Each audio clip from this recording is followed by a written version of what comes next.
I'm Ian Rush and you're watching the Redmen TV.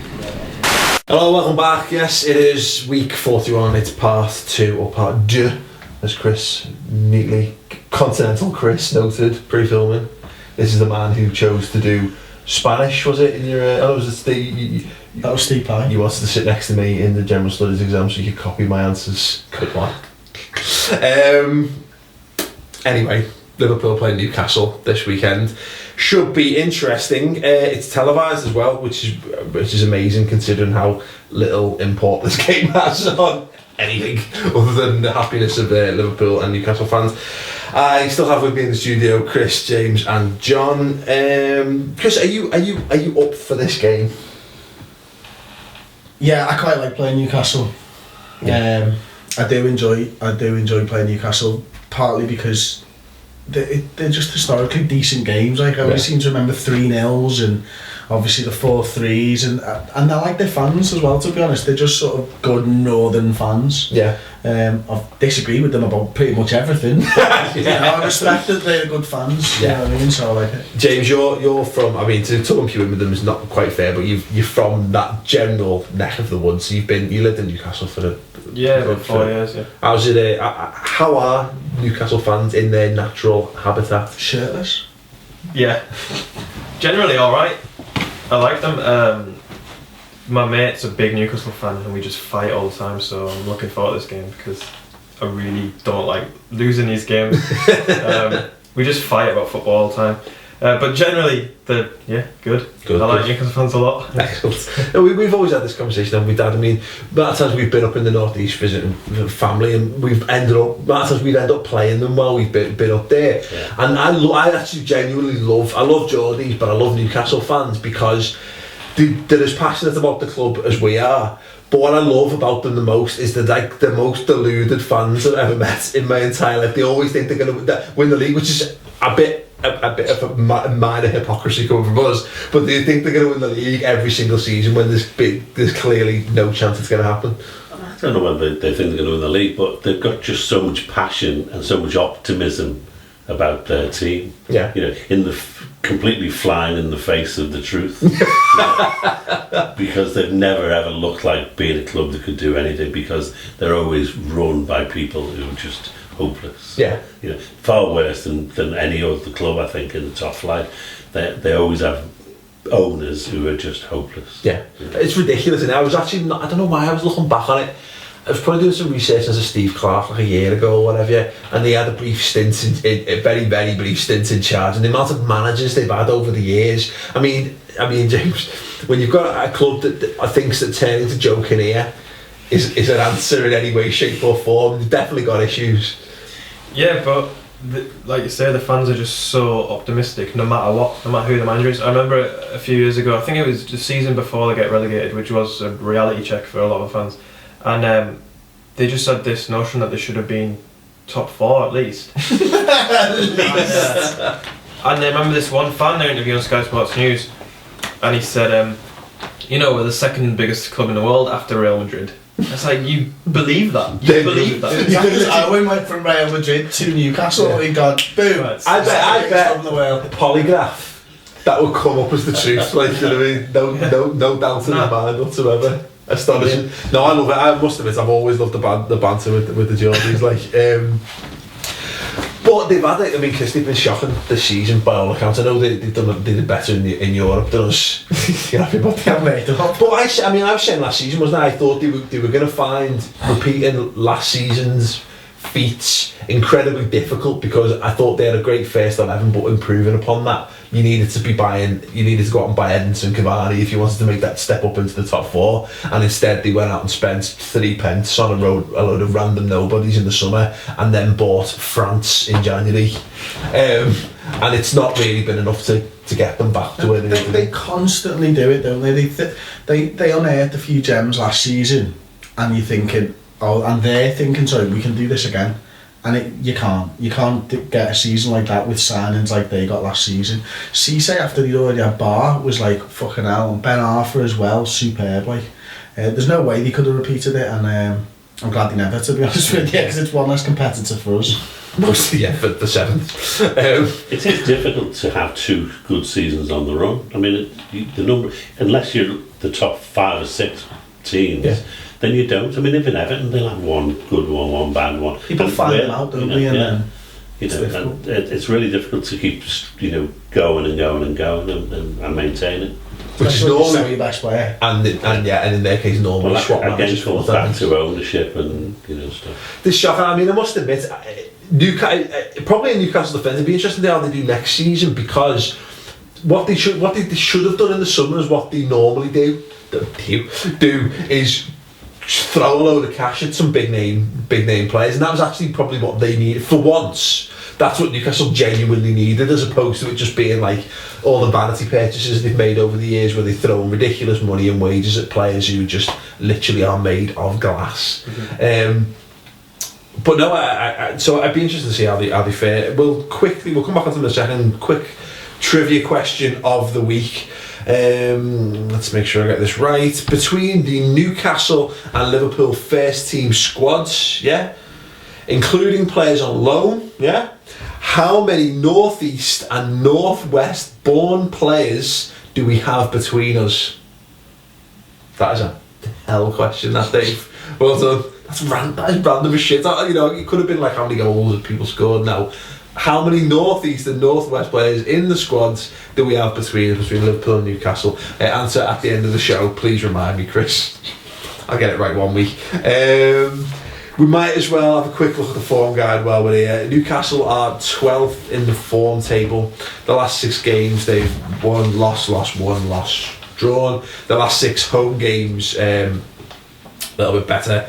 Lost 4 wins and a defeat, which is a bit worrying, although obviously nice that they lost the last game out. I was looking at the table, I was actually surprised, because I know Newcastle haven't, I know they've not had a good season particularly, but I was surprised how close they actually are to the relegation zone. Yeah, very. I mean, I don't think they'll get relegated, but yeah, they're very, very close to it. A lot closer than I thought until a couple of weeks ago. Mm. They needed that win. Who did they beat recently? It's a very good question. Who did Newcastle beat recently? They drew with West Brom at the weekend, didn't he? That win before, I mean, they desperately needed that. They were right on the brink. Can I just say, great to have someone else on the show who doesn't do the research. Chelsea. Chelsea. Let's say Chelsea.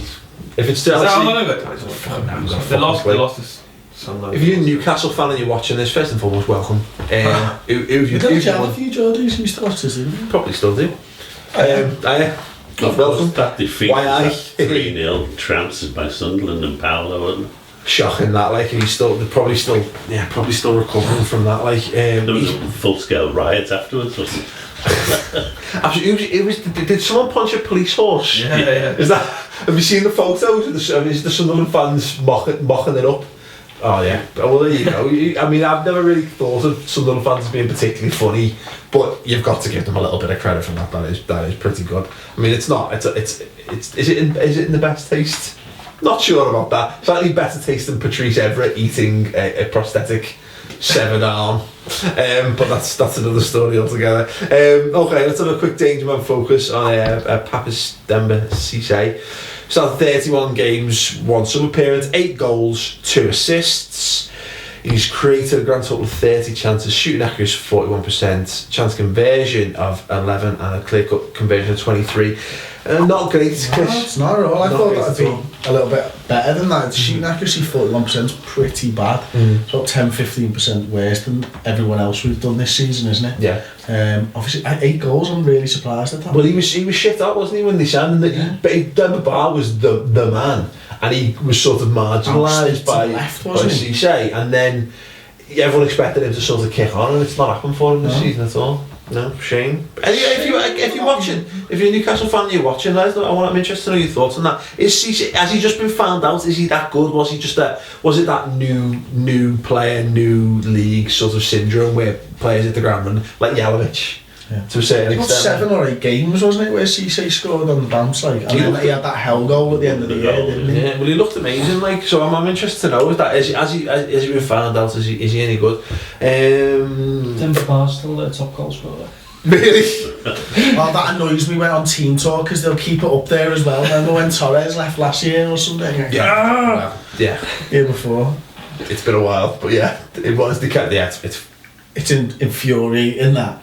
Stop reminding me. Fucking well annoying. Okay. Denver Bar was their poster boy for January in the calendar as well. They were fucking mortified. They sold him, didn't they? Like, and he's there on every kid in fucking Newcastle's house. I know. You can't win with a calendar though, can you? Really? Or putting Robbie Keane on your shirt. The thing is, if it was me not letting it go, it's you. It's clearly a deep emotional. It's annoying. Why do I do it to myself? I can't believe I can finally get someone with a number 7 on the back of my shirt. No one, not this time. Because your brother was too tight to put your name on the back. Badges, couldn't he? Right, okay. Chris, how do you think we should approach this game? Let's look at it from the perspective that Luis Suarez has probably been banned for the rest of next season. I'd go 62, M6 and across the Pennines. Boom. Spot the man who's just spent the weekend of another route, do you? Oh yeah, 62. Is it the 1? A1. A1, there you go. A1. Not a nice drive that though. But back to the football if you want. James, how do you think Liverpool are going to line up? How do I think the lineup? How do I want them to line up? How do you want them to line up? I'd go with similar to 4-2-3-1, but going to be controversial. I'd start Shelvey because I know I give him a hard time. That is pretty controversial. And I gave him a hard time earlier when I said I'd hate to have his shirt out. But to be fair to him, he hasn't played in a while, and he came on the other day and he looked lively. And granted, he should have scored that chance. Yeah. But he's getting in the positions and he looked lively, and I'd give him a shot. He's impressed for the under-21s in the last few games I've seen him, and he's definitely done. I mean, the fact is, if he's performing in training and he's performing for the Rezzies, then he definitely deserves to be in contention. I'm very hard on him, but I would give him a chance. I'd play him. He was playing on the left, wasn't he? Like drifted over to the left. Yeah, he basically swapped. Henderson was there, wasn't he? And they moved Henderson over to the right and put Shelvey on the left. But I think I'd play him. I'd play him number 10 through the middle, and I would start Jordan on the left in a like a middle 3. Yeah. So no Coutinho. No, I'd drop him for Shelvey just for. That is controversial. Yeah, that is controversial. You did say that. You didn't say to bring up. I'd start Henderson, Downing, and Shelvey in that 3. It doesn't. I mean, that doesn't thrill you, does it? The idea of taking that as your attacking talent as being a purely English attacking force. I must admit, I quite like Shelvey. I like his energy. I mean, he can be erratic, but I think there's a lot of potential there. But and he tackles like Paul Scholes. Yeah, but again, Coutinho has been such a revelation. I'd still like to see how him and Sturridge are together. Yeah. You know, and obviously Downing is if you're playing away, you need that support on the right for Johnson. Yeah, I think there's definitely a case. I can't see Stuart Downing not starting because I think he's pretty much a shoo in the side. I feel again, Jordan Henderson. I don't think he's done enough to justify him being dropped. So if he's managed to sort of play nearly a full game, he's probably on for a full game at some point. One of these days. In Australia, probably. Don't get me wrong, I think Coutinho's brilliant, and he has been brilliant. It's good to have him as an option off the bench as well. Yeah, I just think he looked tired against Chelsea, and he wasn't in the game. And usually, the pattern with Coutinho is he's brilliant in the first half, and then he fades out. Yeah. But he just wasn't in from the start, so I'd just give him a rest, and I'd just start Shelvey, see how he does. I think that's very interesting because again, the point we made about. Well, it's like when we were starting Suarez, Sturridge and Coutinho, there's all your best attacking players on the pitch. If you take Suarez out of it completely, you've got even less, you've got nothing on the bench. So I quite like the idea of having a Coutinho with half an hour to go, fresh legs, have him come on and buzz around and see what he can come up with. No, I wasn't thrilled when I saw Shelvey warming up the other day. I was like, don't don't bring him on, and he did all right, you know. I was impressed. I was very impressed with his work rate and his willingness to receive the ball as well. He clearly wanted to be involved. He didn't come on the pitch and just sort of stand there waiting for it. He went and sought the football out. He never really does, though, does he? When he comes on, he wants to be involved, rightly or wrongly sometimes, when the way he's playing, but he never shies away from it, does he? And he did get into some good positions tonight. It's almost like he feels he needs to prove himself. We saw him be in Liverpool, and Brendan loved him, and he was saying, you know, you're going to be my number 10, and he gave him that chance, and he was starting him, and you know, he fell out of favour, and I think it's been a bit of a reality check for him. It's been a mad season for him, really, because he starts off being praised on a worldwide documentary, gets an England call up, is rubbish for about 2 or 3 months, and then and I said I was prepared to write him off, but he's really impressed me in the resis. Like, so no, I think why not? Chris, I imagine you don't agree with that starting lineup. No, I don't know. Would you care to pose an alternative? Go exactly like John, to be honest. Rayner, Johnson, Carragher, Agger, Enrique, Lucas, Gerrard, Darling, Henderson, Coutinho, and Sturridge up top.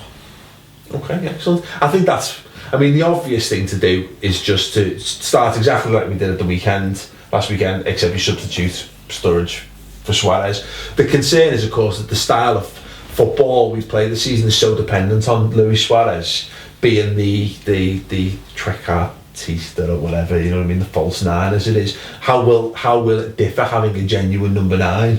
I think it could work. Henderson was playing really well off Sturridge, when Sturridge first came, and he was linking up really well with him. Newcastle will give enough space at the back that I think that we can exploit that. I think it's important that we do exploit that, and Coutinho can just pick out a pass. What's good, I mean, I imagine, I'm not needing a lot of Newcastle this season, but they're a team with a good footballing philosophy. I can't see them sitting deep at St James's Park, which means Sturridge could have a lot of space to exploit. Since Pardew's gone there, he's always got them up to play us at St James's Park. Yeah.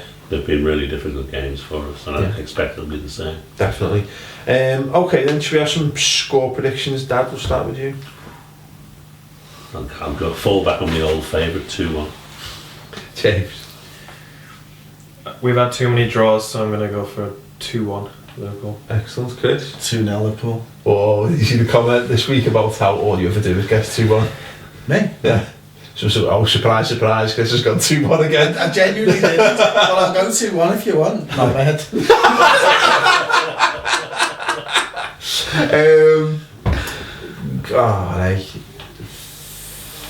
Not to be outdone on the optimism scales. 5-0. There we go. Now, 3-1.